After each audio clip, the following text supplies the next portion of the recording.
Mesdames, Messieurs, Kivu Morning Post, bienvenue à ces flashs d'informations. Des combats violents ont été de nouveau signalés dans la soirée du mercredi 8 octobre sur l'axe Petit-Mpinga entre les forces armées de la RDC et les combattants de la F-123. Nkuba est situé à une dizaine de kilomètres de Pinga Centre. Selon des sources locales, l'aviation de l'armée congolaise a bombardé les ponts Petit-Mera sur l'axe Minjenje, une zone contrôlée par le F-123, comme l'explique un habitant sous couvert d'anonymat.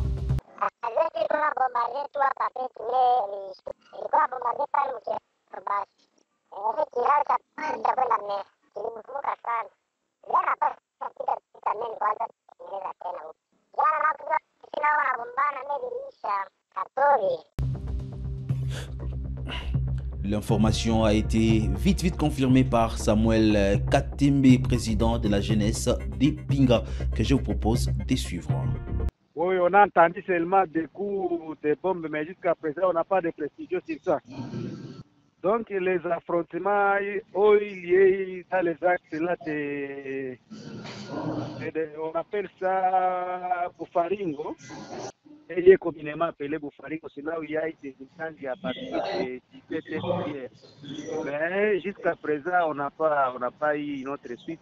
Mais on nous a rassuré que non, la situation est un peu attirée de la part des FARDC. C'est au moins à 21 km de Pinga, donc 19 à 20. Précision sur les pots de Minjenje. On a entendu ça hier soir que non, les pots a été coupés encore, mais jusqu'à présent, on attend encore vérifier les informations aujourd'hui.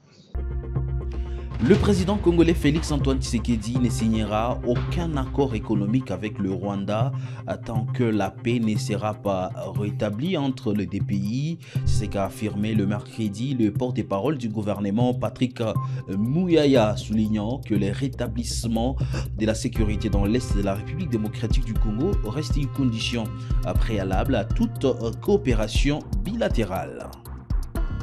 Dans tous les textes, la paix est la première condition qui doit permettre aux autres conditions de pouvoir se mettre en place. Et dans ce que nous avons vu sur le terrain depuis le 27 juin, ce n'est pas les décors qui permettent le retour de la paix. Et donc, le président de la République, conformément à sa vision, est resté cohérent et nos négociateurs à Washington ont pris la position, le choix de ne pas signer. Cela ne veut pas dire que le travail qui avait été fait par nos experts, les experts américains et les experts rwandais tombe à l'eau.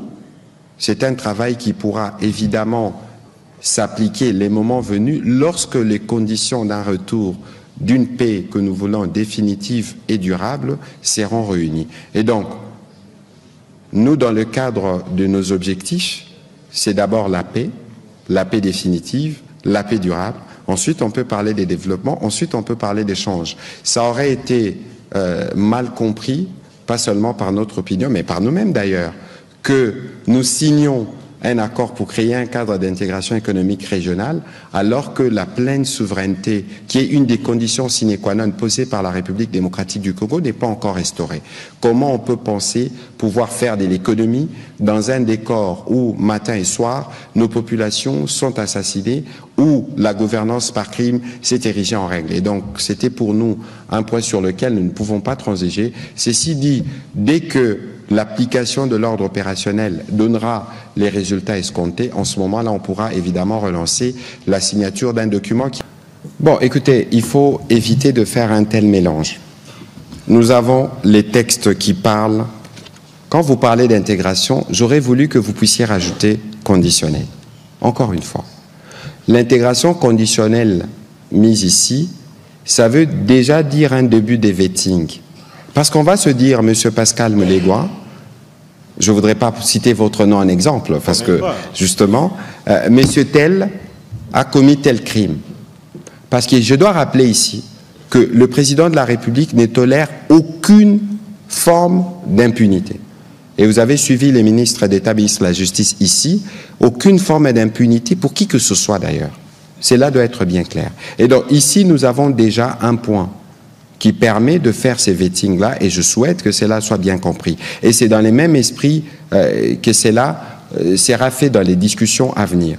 Alors, il ne faut pas oublier que dans un tel processus, évidemment, il y a des concessions qui devront être faites les moments venus.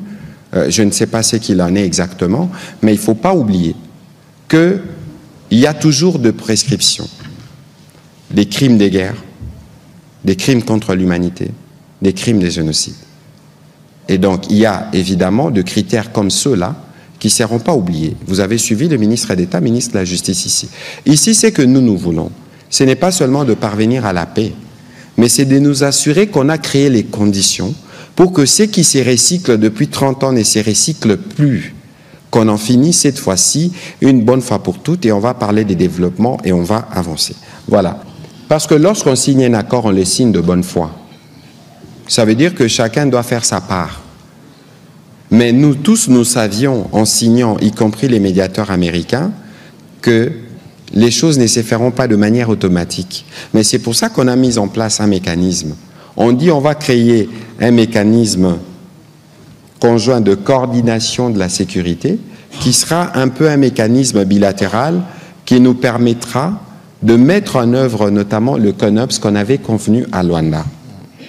Premièrement. Ensuite, pour être sûr que si ces mécanismes-là ont des soucis, s'il y a des différends, on crée un comité de surveillance conjointe qui a pour mandat, c'est l'accord qui le dit, de recevoir les plaintes de parties concernant les violations du présent accord, de résoudre les différends découlant des violations du présent accord, de prendre des mesures, les cas échéants, pour remédier aux violations, de surveiller et examiner les accusations de violations et résoudre les différends. Voilà, c'est l'accord. Ça veut dire qu'il faut le lire. Parce que nous savons que la paix est un processus. Lorsqu'on a convenu qu'on discutait sur cet accord qui réglait les problèmes sécuritaires, on sait que l'autre problème, c'est l'économie. Mais pour arriver à l'économie, il faut créer les conditions. La paix définitive et durable, c'est l'expression du président de la République, doit précéder l'économie. Et nous sommes restés cohérents. Nous n'avons pas craché sur le travail qui a été fait par nos experts, les experts rwandais et américains, mais nous avons simplement estimé que le moment de la signature ne s'y prêtait pas au regard de la situation sur le terrain. Dès que la situation sur le terrain évoluera, nous serons en mesure de régler la question. Dernière question. En Ituri, la société civile du groupement Luvangire demande catégoriquement le propos des Bassa Zukpa, porte-parole de la milice URPDC Codeco, qui a affirmé dans un audio circulant sur les réseaux sociaux que 8 combattants de la CRP auraient été abattus dans l'entité des Tati. Selon Bienvenu Lodi Augustin, président de la société civile de Luvangire, les personnes dont les images circulent sont en réalité des habitants du groupement Luvangire partis au champ dans leur propre village, Tchouli et Ngoba, avant d'être arrêtés et conduits vers Kalanda dans les secteurs de Walendu Tati. La société civile qualifie ces actes de crimes graves et exige que justice soit rendue.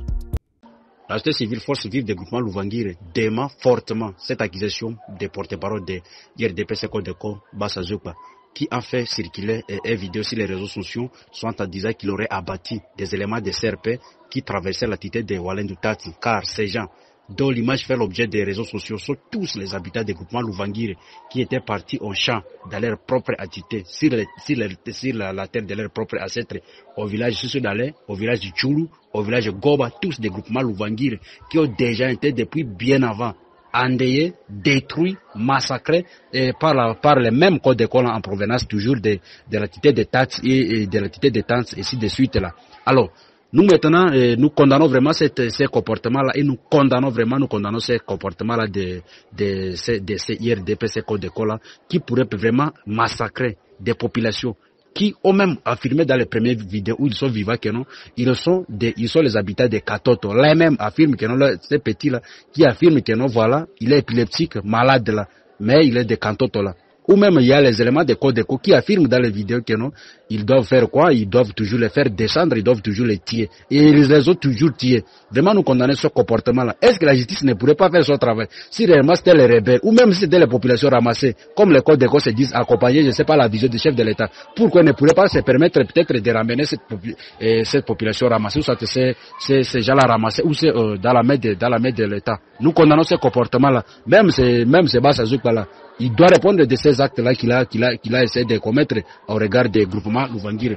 Pourquoi je dis cela? L'unique groupement où il y a même déjà les plantations des projets de PDDSS, c'est le groupement Louvangire. Ou même il y a déjà des arbres qui ont été plantés, entre autres, par le coordonnateur national des PDSM, M. Kitoko. Il aurait planté un arbre dont on a attribué à cet avocatier le nom Kitoko. Il y a même un autre arbre avocatier qui a été planté par l'administrateur du territoire, Rifé Mapela, qui ce jour-là même a affirmé que non, l'unique entité de Ndjougou où il y a la paix totale qui règne, c'est le groupement Louvangire, et en particulier les Kantoto. Mais on dit si cette population-là peut être encore meurtrier, détruit et massacré de la manière. Nous condamnons ce comportement-là. Nous le condamnons vraiment.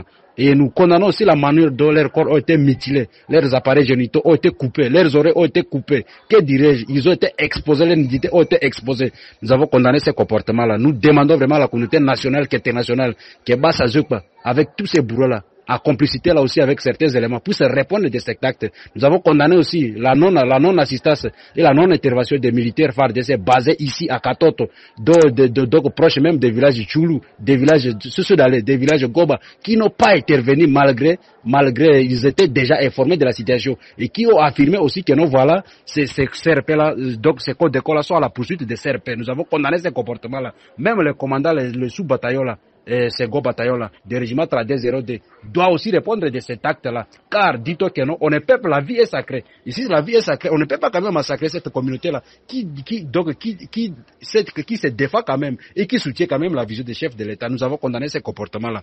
Pour la société civile de groupement Louvangire, monsieur, bienvenue, Augustin, son président. Parlons de la situation à Lubumbashi, dans la province du Haut-Katanga. Les travaux de réhabilitation de l'avenue Upemba dans la commune des Katuba sont perturbés par l'incivisme de certains habitants. Ces derniers creusent sur la route en chantier, convaincus de la présence des minéraux au croisement des avenues Upemba et Kyombo selon les autorités locales. Plus de détails dans ces images. En pleine réhabilitation, l'avenue Upemba subit les actes d'incivisme des jeunes gens de la Katuba qui creusent la terre au croisement des avenues Upemba et Kyombo, qui d'après eux, il y aurait des minerais. La nuit, c'est la nuit. Ils ont commencé depuis la nuit. Depuis la nuit. L'office de voirie et drainage na masosiete ingine inakuya hapa njoo ya kutengeneza mabalabala, unaanza kuya njoo kuampeshe makazi fanike. Je pense que mwe benye njoo baloji bo benyewe ba vie yenu mwe benyewe. Ile ni buloji. Tunapasha kuweka kwa conscience ya kuakompanye l'État mkazi ile kunafanya. Ule ya kwanza construire kazi ya l'État. Ule kijana ule ma service ya sécurité itabamba tena na hapa njoo ya kwanza Upemba njoo soit disant kwa kutafuta kama ni minere ile chatuone atakuwa arrêté na atakuwa transféré pour prison. Des pratiques qui ralentissent fortement les travaux sur cette artère. Le maire de la ville de Lubumbashi, Maître Patrick Kafwimbi, appelle ses administrés à la conscience et une mise en garde pour ceux qui s'adonnent à ces pratiques qui constituent un frein à ces travaux de réhabilitation. Même appel à ceux qui obstruent l'artère le long de l'avenue Upemba par des constructions anarchiques où les travaux de construction d'un pont sont menés. Pour respecter la distance,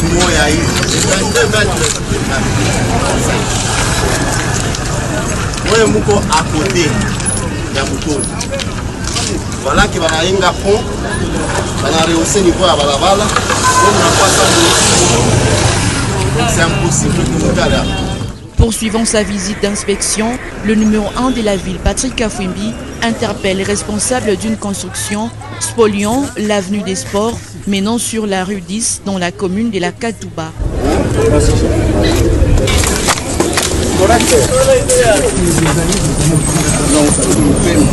Les véhicules peuvent dévier ici, prendre des sports, prendre du marché et sortir par le boulevard.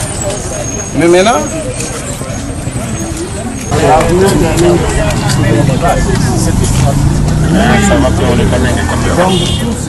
Patrick Kafwimbi, dont sa vision reste déterminée à s'assurer du maintien de l'ordre public dans sa juridiction.